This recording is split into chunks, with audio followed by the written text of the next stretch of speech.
Programang ito ay rated SPG, striktong patnubay at gabay ng magulang ang kailangan. Sa pagpunta ni David sa bahay ng mga kabalyero ay wala siyang kamalay-malay na posibleng ito na ang katapusan ng kanyang mga plano. Dahil gustong makita ni Tinding at Noy ang itsura ng manliligaw ni Catherine. Excited pa nga si Noy dahil mayaman at pogi daw ito. Pero sa pagkakataong ito ay mailap si David kaya hindi siya makikita nila Tinding. Magiging maayos ang unang pagdalaw ni David kay Catherine dahil suportado siya ni Bettina at Facundo. Kahit halata ni David na ayaw sa kanya ni Catherine ay pipilitin niya ito.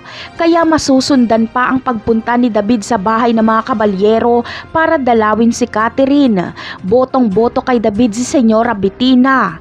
Magpapanggap kasi si David na mapagmahal siya sa matatanda at close siya sa kanyang lola Tinding. Bagamat pinagbabawalan ng mga kabalyero ang kanilang mga katulong na makiosyoso kapag may bisita sila, ay makulit itong si Noy dahil gusto niya talagang makakita ng pogi at alam niyang pogi ang manliligaw ni Catherine kaya gagawa siya ng paraan.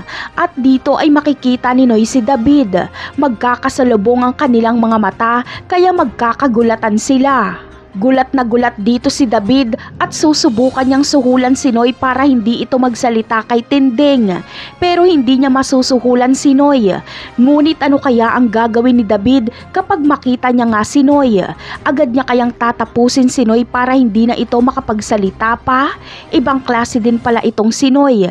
Siya ang nakabisto kay Olga dati na posturang mayaman ito at siya din ang makakabisto kay David. Napakarami pa nating dapat abangan sa mga susunod na episode. Paalam!